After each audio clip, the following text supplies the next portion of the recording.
Hello, everyone. So, first of all, thank you for inviting me here. Thank you to Reverend Dr. Praveen Martis, Dr. Ronald Nazareth, Dr. Alvin Dessa for having me here, giving me this opportunity to share my experiences, and hopefully, you can take away something from it by the end of the session. So, a little about me. I grew up in Bangalore, just like some of you all, I guess, and went to school like in Sharda Vidyalaya, just like right next door, pretty much. And went to college in NITK, worked for a couple of years in Bangalore, the whole thing. But I think here I am to talk to you about my journey to the US, how it came to be, what you can do to do that, and what are the various steps you can follow to do that. So I'll try to divide the session into 4 or 5 sections, starting with what do you do before applying to either jobs or universities abroad, and go all the way to finding a job there once you have your degree there. So, okay, to start off with, let's start with where you are at right now in your life, where you're probably first years, second years, third years, trying to about to graduate maybe in a year or two, and you're probably looking at opportunities abroad. So even before you apply to these colleges, there are some things that you should do, things that you should do during your academic career in college. So here in Aloysius, what you would do so that you can make the best impact with the application that you make. So the first thing, as much as it might sound like I'm just stating the obvious facts that is told to you in classroom almost all the time, probably, that you should have a good relationship with your lecturers and professors here. Like, as elementary as it sounds, a big part of admissions abroad is your letter of recommendation that is given to you by your lecturers and teachers. And depending on the university, you need anywhere from 2 to 4 of them. So, and that's a big part of your application. If a professor, for whatever reason, gives you a letter of recommendation that's not up to par, or is just doesn't speak to you as an individual, but is rather just a generic recommendation as a student of Aloysius, that doesn't carry as much weight as, say, you have worked with that lecturer on a project, or as part of, let's say, Alcare Association, anything of that nature. If you have done that, then the letter of recommendation that they can give you will be more personalized. They can talk to your strengths, things that you have done, and that makes a big difference. So that's the first thing that you would want to do if you're ever thinking of applying. Now, the second thing would probably be the fact that your grades matter. Again, stating the obvious probably, but your grades do matter, but maybe not to the extent that you think it does. So let's say you get 99% in your overall career as a student in this college. Maybe a stretch, but let's just assume that you're getting that. And let's say there's a student who gets, say, 87%, and another student who gets, say, 62%. So the student who gets the 99% score has a great chance of getting in, but at the same time, if they have done nothing else in their college career but academics, they haven't participated in probably sporting activities or projects and things that happen around the university, and put a mark out there as an individual who can do things even outside the classroom, then that 99% may not count as much as you think it does. Someone with that 87% who has done maybe along with their academics, they are probably part of some associations, they are good at sports maybe, things along those lines, they matter, as weird as it may sound in Indian education system. You will, that matters. So at the end of the day, it is possible that when you apply, if both of you apply to the same university, the one who got the 87% score might get the admit over the student who got 99%, because those other factors help them stand out over everyone else as an individual who's a well-rounded individual, has different qualities that the universities abroad are looking for. Maybe your leadership skills will be used in that university in a different way. So there are things that they look for. So like now's your time to, be a part of things that happen around the university, like along with your grades. Like don't just skip out. Like having that 62% while, doing all these activities, again, won't matter much. So you need to have good enough grades so that you can say that you are a good student. You have paid attention in class. You have a good rapport with your teachers. So it matters, but also you need to do other things outside the classroom to stand out. Because I don't know if if you have looked at recent stats, and I haven't, so I can't tell you the exact number, but tens of thousands, hundreds of thousands of students from India apply to US universities every single year. So there's a big batch of applications, and this goes in along with any other international students from other countries, students from within US, and in this deluge of applications that the universities get, you have to stand out, and that's the way to do it. So let's say you have gone through all of this, and now the question is, okay, now it's time to apply. The first thing I would do is know where you're going to apply. What are you looking for? Why are you going abroad? Are you going just for the United States tag? Or do you actually, are you looking for a specific kind of specialization, a specific degree from a specific university, or you want to work with a specific professor in a university in a certain research or project that they are doing, and you want that in your resume? So it all comes down to your personal career goals and preferences.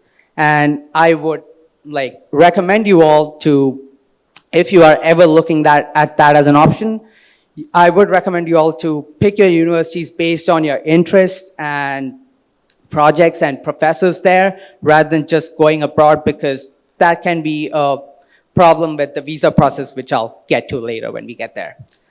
So you will look at the universities and you decide where to go. Great. Next step is applying there.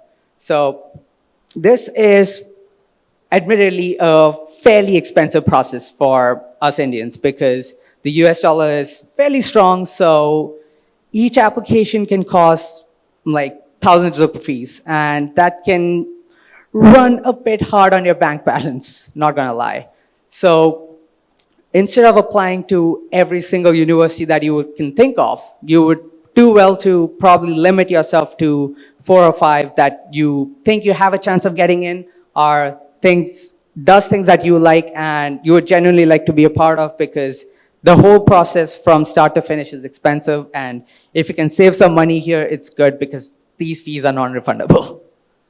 So you decide your universities, you apply there, and that's when the letter of recommendation from your faculty comes in. And you cannot see what it is that they write in the letters of recommendation. What you do is give them a link, and they submit directly to the university. So you have no idea what they have written. So it does, again, as I said, it would do you well for you to be have a good relationship with your faculty, so that you can trust that they have given you a stellar letter of recommendation that can go far in your application process. Another thing that you may have to write is an essay describing you as a person, why you are looking to do what you're looking to do, and what you have done in your life, your strengths, your weaknesses, everything along that nature, to basically tell a stranger sitting in America, this is who I am, please let me in. And this matters a lot, again, because they don't know who you are. The academic system is a little different there. So your grades and things don't translate directly. So you would want to make a good, solid impression with this letter that you write to them. Run it by your friends, run it by your family. Just make sure that it's the best picture you can put forward, because again, this matters. So once you have all this done, you have the colleges you want to apply for, you have the letters of recommendation, everything's ready.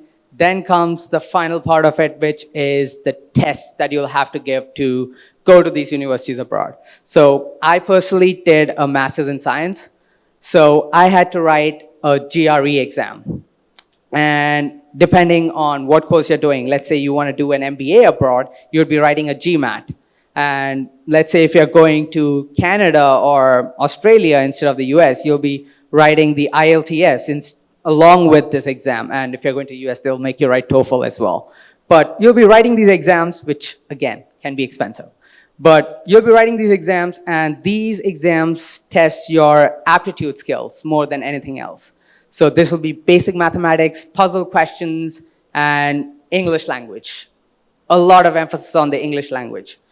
TOEFL as an exam may be easy compared to everything else, but GRE the English questions there can be tricky. It's more than what you would use in your regular conversations. So again, prepare well for that, because those exams can, again, run you. I think when I wrote these exams, like 8 years ago, I paid them like 14,000 rupees for each exam. So again, it's an expensive exam, so make it count when you write and give your best shot so that you don't have to write it again. And I think these exams are valid for a while, so if you write it now, it's valid for, I think GRE is valid for 5 years and TOEFL is valid for 2. So just make sure that you give it your best shot so that you're not spending a lot of time on this, because as important as it sounds, this is just another part of your application. Getting a perfect score in your GRE or GMAT will help, but it's not the end-all be-all. So all 3 components put together make your application, and if you have just one of them in there as a perfect score and everything else is average, not going to stand out much. So we have gone over your pre-application process, your application process, and now comes, in some ways, the trickiest part, which is the visa process, which can be a little tricky because there will be a lot of agencies out there who will reach out to you telling you that they can get you admissions into these universities. They'll apply for your visa. They'll charge you a lot of money to do that. And the only advice I would give is don't go to any of them. The application process can be a little bureaucratic, but it's doable. It's a fairly straightforward application. It'll ask a lot of details, but it is doable, and it's not worth giving your money to agents to. It's not worth it, because at the end of the day, you will have to give your visa interview yourself, and if they have put in any information that doesn't tally with your experiences, that can lead to a visa rejection, and if it's refused even once, then that stays on your record. So even if you apply again, they can see that it was refused once for XYZ reason, and you don't want that on your record. So if and when you apply, make sure you do the visa process yourself, write down, fill in your application yourself, and go for the interview yourself and be your true self there, because that's the only way to clear that, and there's no tips or tricks or whatever to clear that.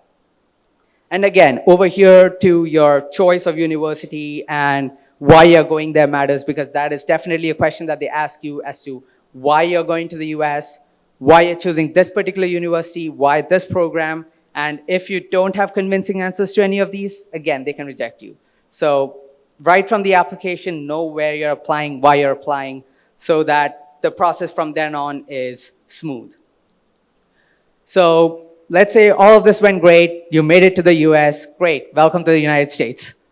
Let's go over the academic life there, which is pretty different from the Indian academic system. For one, the professors there don't really care what you do in their class.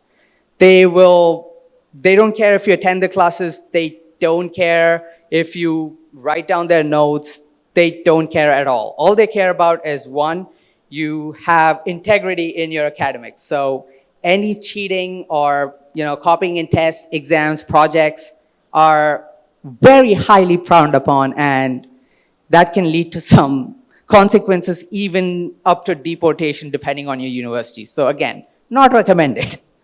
And second is, again, as I said, they don't care. You can skip the entire semester of classes if you want. You go there, write the exam well, it works. But at that point, are you learning anything? So you would do well to be in those classes, listen to them, and know what's happening, because a big chunk of your score in there is not your exams. Your exams will count towards maybe 40%, 50% of the grade. The rest will be regular assignments, projects, and things that are just given throughout the semester. So for example, in my case, as a computer science student, I was given some programming assignments like throughout the duration of it, or some research assignments. And these were given in the class. They are not announced specifically, separately, and that carries like 60% of the grade. I'll be honest, there have been some courses where I didn't do well in a final exam, so to speak, but I still got an A because the projects were like, I turned them in on time, I had done them well. So that gives you a question on how you want your grades to be evaluated and to show yourself on the skills that might matter to the field that you're going for. So yeah, like they will give you freedom, but it's for you to use it the way you have to use it and, make use of that. But at the same time, you have to know that the curriculum there is a lot more hectic. So you might think that 5 subjects a semester is not much, it's easy, you have done that before, it's great. But you go there and you realize each one's giving you 5 hours worth of homework every single day. And you're not left with a lot of time to do anything else in your life, which you would need because no one's going to cook for you there. You're going to have to do your laundry, cooking, all of that yourself. So you need to learn to manage your time there, and managing your academic load is the first part of that. Make sure you don't over-register yourself. Take only the classes that you're sure you like and you can do well in, and go with that. And yeah, hopefully you'll do well in that, considering everything that I've just told you. But also know that the exams there can probably be 5 days with 5 subjects with no breaks in the middle, and sometimes exams even at like 7 p.m. in the evening. So it's all at the discretion of the professor there. So, be prepared, know what you're getting into, and yeah, make sure you keep your know how you're scheduling yourself so that you're not left with no time for yourself, because you'll need that for the job applications. So let's say you have done all of this. It's time for you to apply for internships and jobs. And internships matter because if you get a good internship after your second semester in that summer, the 3-4 months of vacation that they give you, if you get a good internship in that, you have a direct opportunity to work with a company, with a team, make an impression for yourself there, and tell them like, this is who I am, this is what I can do, and just stand out from the rest of the application crowd. So when the internship ends, most likely you'll have a return offer and you don't have to worry about that your last 2 semesters. So that makes a big difference. So it's hard with the academic load that you'll have, but you should definitely look for internship and job opportunities from that. I cannot speak for how the interview process is going to be for different companies, because that varies from field to company to everything.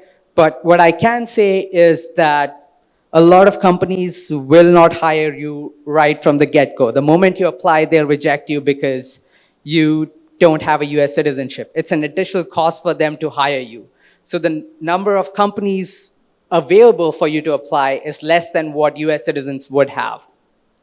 So the ones you have to make it count. So each one, you'd want to stand out and make it worth their time to invest in you, because as you might know, H-1B visa is a lottery. So let's say that they hire you and on your student visa, you can only work for 1 year after college if you are in a non-STEM course, and 1 + 2. So 3 years after college if you do a STEM course there. So that gives you 1 or 3 years of worth of chances at getting an H-1B at a lottery. So when a company is taking a chance at interviewing you, they are taking a risk there, knowing that there is a good chance that they can't return you more than 1 or 3 years, because the lottery system is just that way. So there'll be a lot of companies hesitant to hire you, so you have to put your best impression forward. And that's where everything that I told you right at the start of doing things outside of academics comes into play, because all these things that you might do, like being part of, well, I don't know any other clubs here, so I'll just go with Alcare as an example. So being part of Alcare, you might be able to say that, yeah, I did such and such things at the club there, and I have these kind of skills. So you'll be able to talk to them better, you'll be able to present yourself better there, and that can make a difference at times, because the interviews now, especially after COVID, can also be virtual. So like you don't have all the opportunities in the world. So you gotta make the best chance of what's given there. And if you do all of this correctly, you'll probably end up in a good place where you want to be. So that's where I'll stop and open myself up for any questions that you may have. Thank you.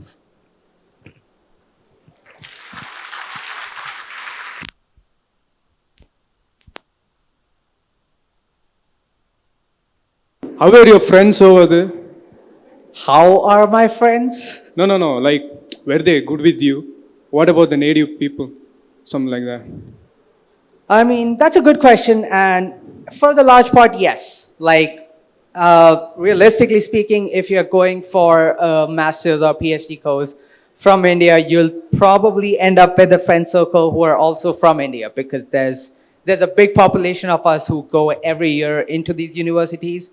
So most likely your friend circle will also be students who are in your boat. But that aside, people in universities are generally pretty good towards you. Like they are friendly, they are open. If you go to them and ask them something, they are pretty open about telling you what you need to know. So yeah, don't worry about that so much. Good afternoon, sir. My question was everywhere nowadays, which I see in internet, they say any big influencer or any businessman, they say that India will be the next superpower. The time for US, UK is gone. So be here, and I think the India will be the next superpower. You can work, and the scope, the potential for your business or for your career-wise, is going to be huge. So, what is your views on that? Comes down to personal preference. Like if you want to go abroad, get a global perspective, meet people from around the world, it's still an option. Is the potential good in India? Yes. Do you want to open a business? It's much easier here because there's nothing like a citizenship or a visa holding you back. And like even when you're working abroad, you're always beholden to your visa status. So there are definitely benefits of working here. So, everything you heard, I won't completely deny it. All I'm going to say is if you want to experience this life, this is what you need to do. Like there's no good or bad option. For certain careers, it's still better to go abroad, probably. For certain other things, it's better to stay back. So depending on what you want to do, you can choose either, and you can't go wrong either way. You just have to know what you're doing and do all the steps for either route you take. If you're going the Indian, like you want to open a business in India, great, but make sure that you're doing all your steps properly. You're like, I can't speak for it because I don't have any experience in that, but make sure that you're doing that correctly so that when you do that, you are set up for success there rather than struggling at each step of the way. You will anyway, but you would be better prepared for it. So that's the point of it. If you go abroad, be prepared for it. If you're staying back in India, know what you're doing so that, life will throw challenges at you. You need to know how to deal with it. So I have one more question. Is there like many other career options where you can stay back here and work for the US companies and earn money, or is there any kind of alternatives? There are. So I cannot speak a lot for how to get those jobs because I haven't, but they do exist. There are companies in the US that will hire you working in India where you will be reporting to peers and managers working in the States and you can work from home here. The opportunities definitely exist, especially post-COVID, but yeah, I cannot speak for how to get those because I haven't had any experience for that, but it's possible, yes.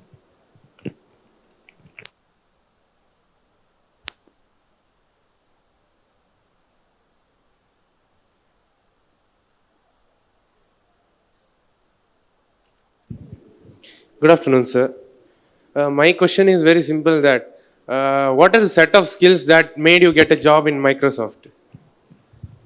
I can't speak for Microsoft as a company because I can only give you my personal experiences and personal experiences and opinions. And what it comes down to is, at least in the field of software development, like my field, interviews are like a puzzle. Every single software engineering interview that you give, from Google, Microsoft, Apple, to even startups, at least most of them, will follow a similar template of how the interviews go. And to give you an example, it would usually involve an initial round where you talk to an HR personnel and where they get to know your personality and see if you're a culture fit and all of that thing. After which they'll probably have an online round of interview followed by an on-site round of interview where you'll be asked to write code.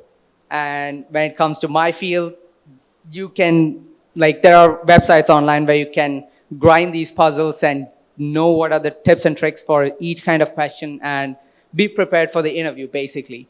So when it comes to software, that's the biggest thing. But aside from that, as I said, like having like good communication skills, being able to present your thoughts properly, and when you go for the interviews, make a mark on the interviewer so that, to give you an example, when they take these interviews, especially right out of college, if you're going, you're not the only one that they're interviewing that day. They're interviewing probably 5, 6 people that same day. At the end of the day, when they're going back and talking to each other and deciding who made what kind of an impression on them, the one who stands out to them, who speaks to them confidently, who's able to discuss with them, like even if you give them a wrong answer and they tell you that it's wrong, you can talk to them about it, discuss, and learn from it. Showing your personality and growth mentality in these interviews will help you stand out. But that's aside from your hard skills, of course, for the job that you're going for. But this is what helps you stand out in the minds of the interviewers, so that when they go back and discuss with the team on, of these 10 people we have talked to today, which one's the best fit, they'll recommend the people who have made an impression on them, rather than someone who's just come in, showed them like, hey, yes, I can do this job, and show them that they can do this job, but you're going to be working with that person. They want to hire someone who, you know, they can get along with, they can talk to, and have an impression, like they are left with an impression of your personality. So good communication skills, English language, and the way to present your thoughts so that your skills are not just on paper, but you can tell them what your skills are. That matters. Can you tell us something about your experience of working in the US? How is it different from anything you've done in India? I know that you've worked in India for a couple of years. So how's the experience different? In my particular case, it wasn't very different because I work for Fidelity, which is a US company. So people I work with, you know, people from the US and have visited the US. So the culture was pretty similar there. So I can't speak personally from that, but what I do know from, you know, speaking to my peers and friends is that the hierarchy that you will find in your workplace will be a lot more flat over there compared to a much more strict hierarchy, which is mostly found in the Indian workplace, though that is changing over time.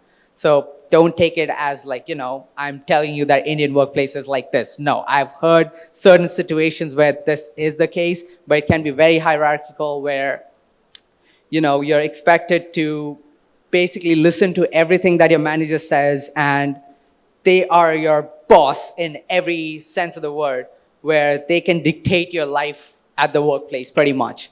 But in most places in the US, again, not all, it's more flat, where you can have an open dialogue with your manager, where you can talk to them about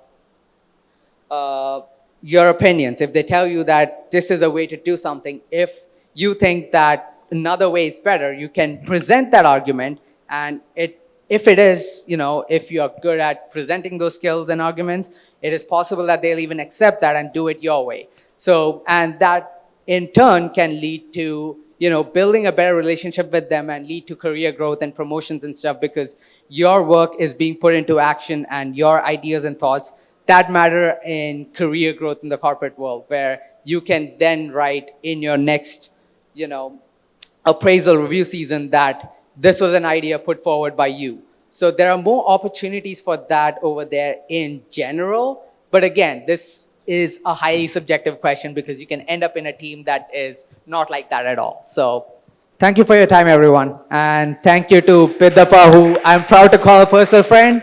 But yeah, thank you to him for inviting me. Thank you, sir. Here we come to an end. But before that, I feel privileged of myself for giving this word of thanks. Thank you is such a prayer that cannot be seen or touched. It must be felt by heart. So, on behalf of Alcare Association, I extend my heartfelt gratitude to Vice Chancellor in charge, Dr. Praveen Martis, SJ, for gracing us with your presence today. Your participation in this session has added immense value and inspiration to all of us. I would thank Mr. Gokul Premraj for his guidance, wisdom, and vision that will continue to motivate and empower us to strive for excellence in our endeavors. Your dedication to fostering a positive learning environment is evident in every aspect of college. Now, I request Mr. Bidappa MA to give a token of love and appreciation to the speaker.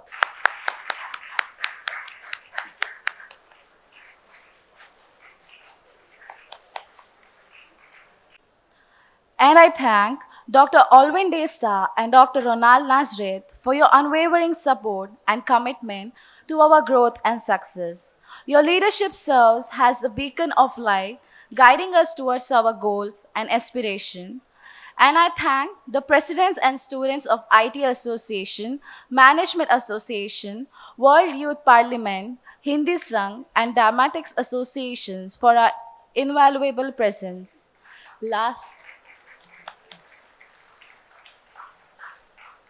Last but not least, I would thank the management volunteers and support staff with my sincere gratitude for their support throughout the program. Thank you, one and all.